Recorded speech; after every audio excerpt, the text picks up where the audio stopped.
bite. The general was on his bite.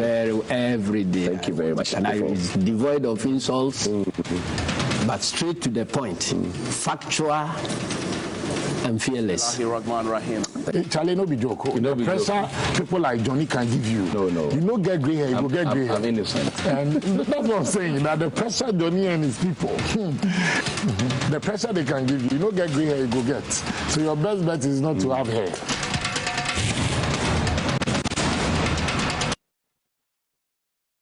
Bismillahirrahmanirrahim. The Lord is my light, my salvation. Whom shall I fear? And yea, though I walk through the valley of the shadow of death, I will fear no evil, for you art with me. Thy rod and thy staff, they comfort me. You prepare a table before me in the presence of my enemies. You anoint my head with oil, my cup overflows. And surely goodness and mercy shall follow me all the days of my life, and I will dwell in the house of the Lord forever and ever. Amen.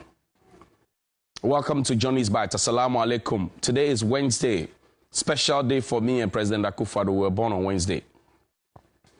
And today I have a very special message for the president. At the beginning of the year, I told the president to listen to the grassroots.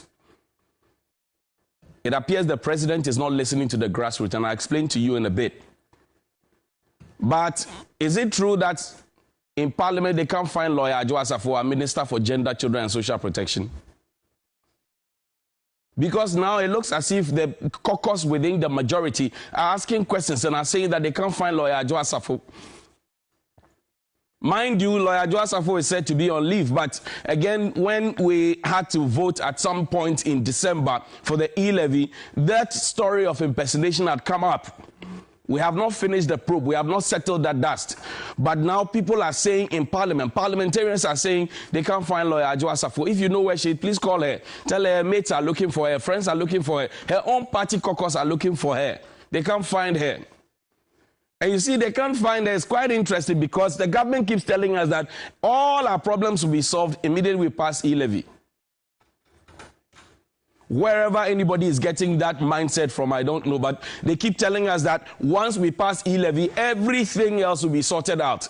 Well, tonight there will be a documentary on TV3. Roland Walker put that together. It says e-levy, that concept that's almost dividing the nation. So if you know where lawyer Adwo Asafo is, please call her and tell her that her mates are looking for her, colleagues in Parliament are looking for her, and they say she perhaps is becoming the distraction and the disruption in that quest to pass the e-levy into law. Because the Parliament that we have is a very special one. If the Speaker is not there, we have 137 plus 137 because one will sit. Deputy Speaker will sit. So it's a really hung Parliament. And every single number that you require is needed. So at this point, everybody must be whipped into line. Well, the minority have stated their case. The majority have also stated their case. Now let's put the vote and let's see how it goes. In the meantime, UTAG is on strike. Entering the 5th week, or we are in the 5th week already. And you see, I've come to fall in love with UTAG because perhaps unlike the other teacher unions, they won't take a no. They want a yes because over time, they have agreed to things that have not been implemented. So now they say, if you don't give us what we're asking for, we will not go back to the classroom. The students say they want to demonstrate. And yesterday, you could see the frustration on the face of the Minister for Education, of the Minister for Labor, and all the other people who were in the meeting on the side of government. They've been pushed to the wall. And rightly so, because you see, once you work, you must be paid. All of those ministers working, they get paid. Once you work, you must be paid. So how is it that they are working and they are not getting what it is that even countries with lower GDP, and I showed you the example of Belarus the other time. I did an extensive analysis of it for you. Our academic society must not be begging for bread. So UTAG is on strike. And now the leadership of UTAG dare not say we have called off the strike because now the strike has transcended UTAG and entered into the domain of the entire membership, the rank and file of UTAG. So when you tell them to come and meet you, they say, we want to confer with our members and come to you. When you tell them call off the strike, their members say, come to us and come and confer, because you are leading for us. And that is why this morning, I know that we are celebrating Chocolate Week. So I quickly want to remind the president again, something that he said in 2017 and which was repeated in 2019, that he pulled that 2017 news article for me of the president promising the children. And the Chocolate Week, we are celebrating Chocolate Week. It's been announced. Yesterday I mentioned it. I will mention it until the Chocolate Week is over. Nanado to give every student 1 chocolate daily. October 3, 2017, 1:43 p.m. That was when it was published. It says, Nanado, that's a business inside Africa. Nanado has promised that students from basic to secondary level in Ghanaian schools will be given free chocolate bar or cocoa drinks under the school feeding program. The president of Ghana has made a promise of residents of Kumasi that the new Patriotic Party government will soon start a program to offer every school-going child a free bar of chocolate daily. Nana, chocolates no way. Nana, please, where is the chocolate? The children are asking you this morning. Because it has nutritional value. We also know how it helps the children's mind to grow and develop. And we know how you intended for it to impact on the local consumption of chocolate and cocoa. You promised them cocoa drink. You promised them a bar of chocolate. This morning when the children go to school, they should be getting it. But where is it? Where is the chocolate? So this is just a reminder as we celebrate Chocolate Week or Cocoa Week, and we are telling everybody that, well, let's consume cocoa, blah, blah, blah. You promised the children to give them cocoa. Maybe you have forgotten. I'm just reminding you that you promised them this in 2017, just when you had become president. 2018 has passed, 2019 has passed, 2020 has passed, 2021 has passed. We are in 2022. The children say, Nana, where is our chocolate drink and our chocolate bars? The children are asking that this morning. And this morning, I'm just trying to do a recap.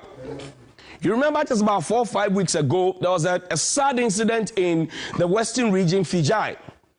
A Holy Family Hospital where somebody had undergone cesarean section, and then the brouhaha of the ambulance people demanding for fuel before they could transport the lady, and the lady had to eventually come and die at the Cape Coast Teaching Hospital. We were told that, well, they were bringing her all the way to Accra, and they failed to call for air support to be able to lift the one like we had done for Mr. What do you call that? Former Deputy Minister, what's his name? I've forgotten. Nay George Anda.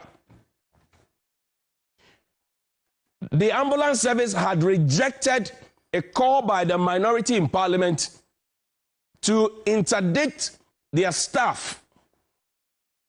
And we are here on Johnny's Bites had called for a probe into the matter. I remember that the ambulance service also called and asked that the autopsy reports be made public or available to them. The man lost his wife. And I remember on that occasion, I mentioned how an ambulance had been used to carry cement, and I'm not sure they collected fuel from them. But when you live in an upside-down republic, when you are sick and you call an ambulance, even though we tout and say we bought ambulances with our monies or with whatever loans that were contracted or whatever grants that were given to us or whatever we went to beg to go and buy those ambulances to come and launch with pump and pageantry, you have to go and pay for fuel for the ambulance. If you don't have the fuel money, there are two things. Either the ambulance guys will have some conscience to take you, or you will die.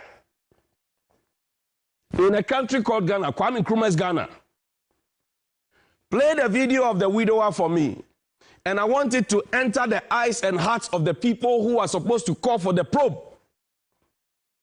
Because when people die out of such situations, the clinic, the regional director, everybody else who is part of the chain must be probed, and we must get to the bottom of it.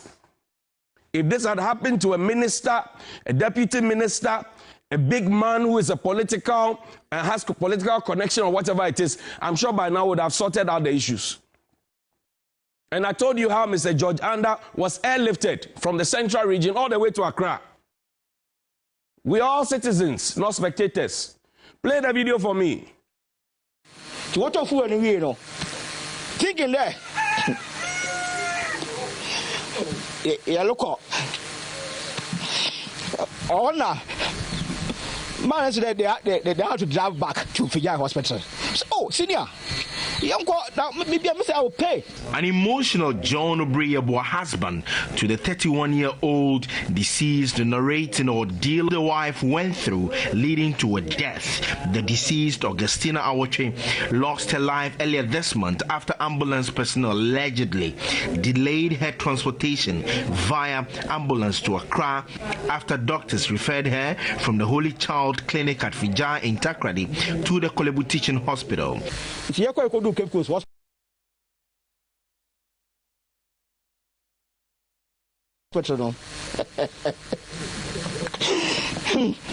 he stood there.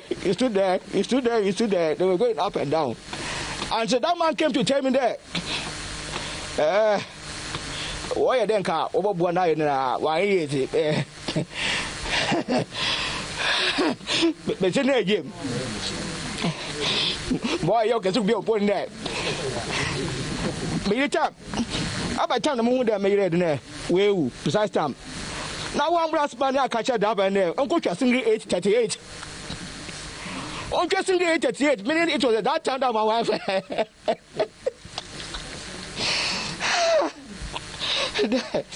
The minority side of the health committee visiting the husband of the deceased on Wednesday expressed the speaker and parliament condolences to the family, extending a commitment that the matter will be probed.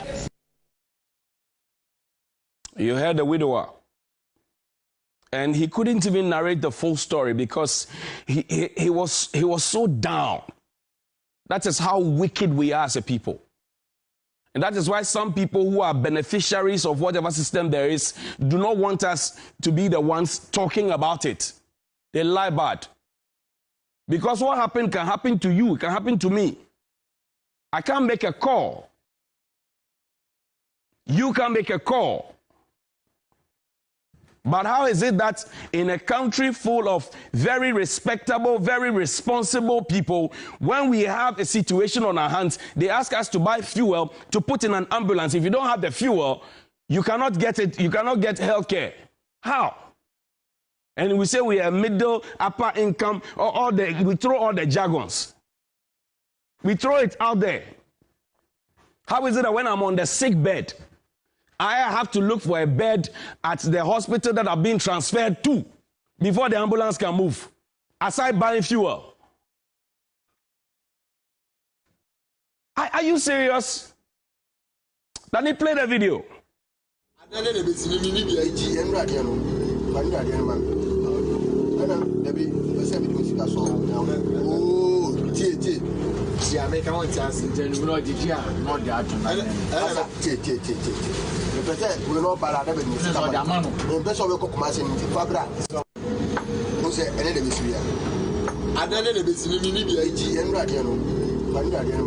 The issue at Fijai,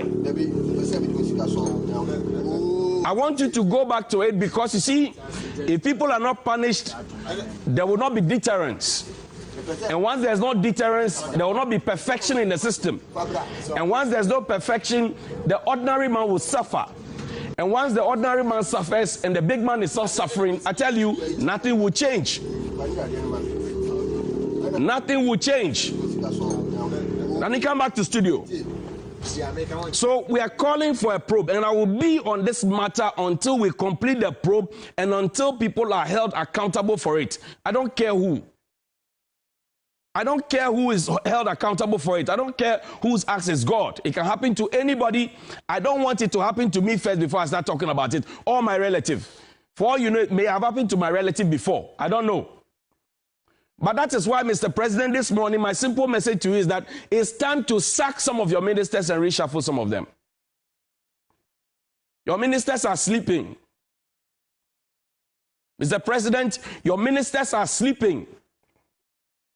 And I'll give you an example. You see, when the Takrady MCE misbehaved, and then quickly, Honorable Damboche had to write a letter to suggest that, to say that the presidency had directed him to suspend him. You saw the public applause that you got. I told you earlier this year, I said, listen to the grassroots, Mr. President.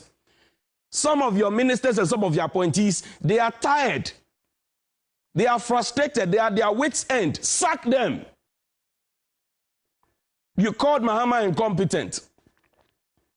You wrote on the fact that he has said he's a dead goat. His party says he was in context. I don't care. You called him incompetent. You called him the inept, right? And you said that he was not qualified to lead the country. Then the dead goat matter has taken center stage. You have not said that you are a dead goat. But the way you are behaving is even more worse than a dead goat. I'm sorry, but I have to tell you. Because the people around you, they will massage your ego. They won't tell you. I can give you a plethora of issues that have happened that the nation has called on you to speak. They have tagged you on social media.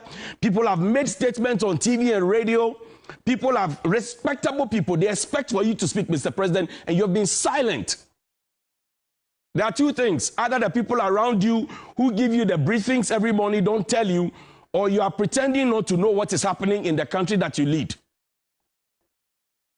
Your minister for roads, even before the budget was approved, the lawyer that he is, your relative that he is, in what has been known as your family and friends government, he went ahead, even when the finance minister had read that until parliamentary approval is given for the budget, the road tolls will continue to be a revenue line for 2021. He went ahead and stopped it on his own. You have not sacked him. You have not punished him.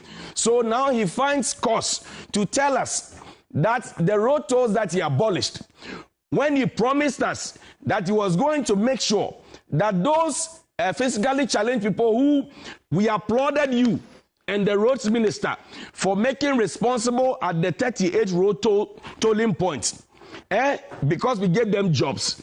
He said that we're going to provide alternatives for them. 4 months on, November, December, January, February. 4 months on. He has not come to tell us what alternative jobs he has created for them. But he's talking about using toll booths for toilets and washroom. E-toilet and e-washroom in the middle of a street. Mr. President, some of your ministers are tired. You have to either sack them or reshuffle them. Play the video, and now he's backtracking. Play the video of the minister saying that he is thinking, and you see, what hurts me is that he's even thinking of doing that.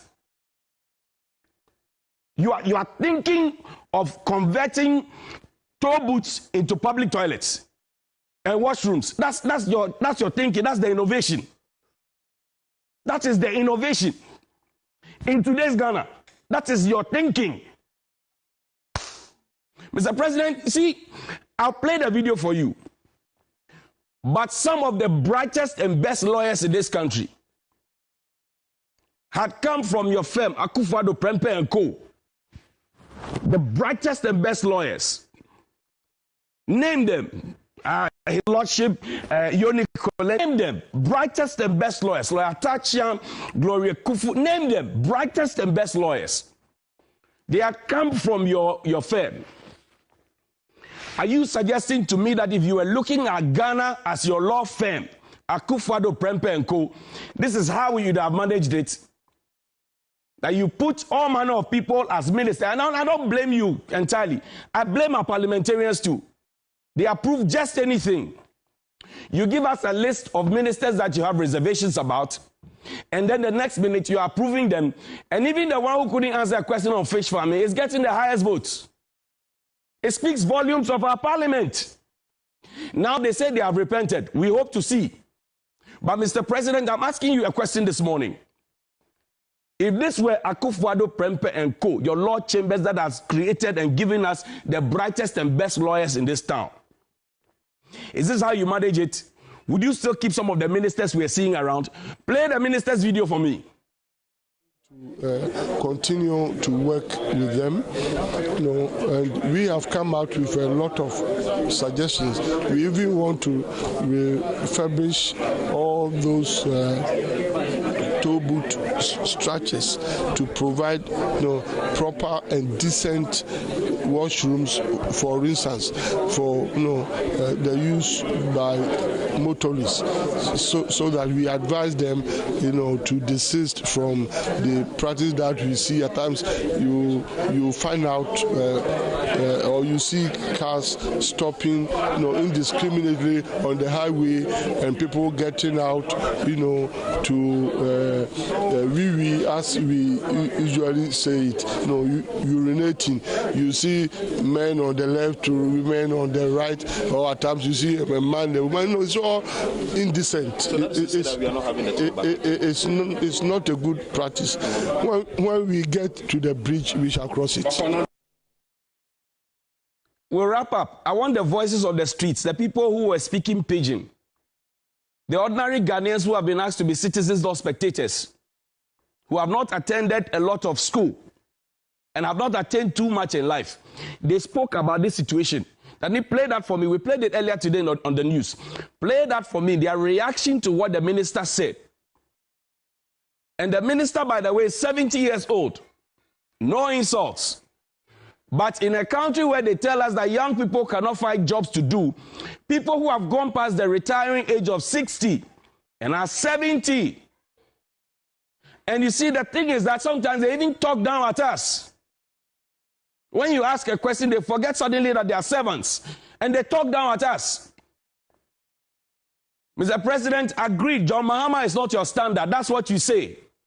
Even though you have borrowed more than he borrowed, everything else that you criticized him for, you have ticked all the boxes apart from the IMF box. Which is why you have cold feet to go to the IMF. But between you and I, we know that the country is broke. And you can roam around and tell people about town hall meetings and e-levy, but you know that we are broke. And a simple acknowledgement, honest acknowledgement will show that we are broke. Once you agree to it, the people will come to the table. So, John Mahama is not your standard, according to you. Even though the books now are showing that you are doing worse than he did. Your standard is John Adjeku Kufuor, who we call the peerless Kufuor, the gentle Jack. If Kufuor is your standard, he would have done a reshuffle a long time ago. Some of those ministers that you defended in your first administration, when we asked about the elephant-sized government, you told us you know what you were doing, and that you know what numbers you have, and that you also know what impact you are looking for. After we finished 2020, the electorate showed you that your scorecard is bad. Because you won an election by 1 million votes in 2016. You had 169 seats in parliament. What is the story today? Even after one district, one factory, one village, one dam, free SHS, planting for food and job, exploring for food and job, all those things, ambulance, everything else. What scorecard?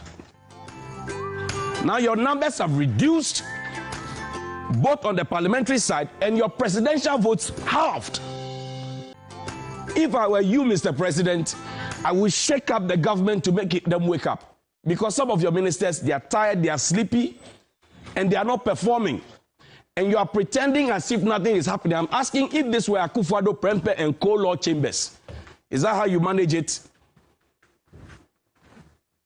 Alhamdulillah Rabbil Alameen. Good morning.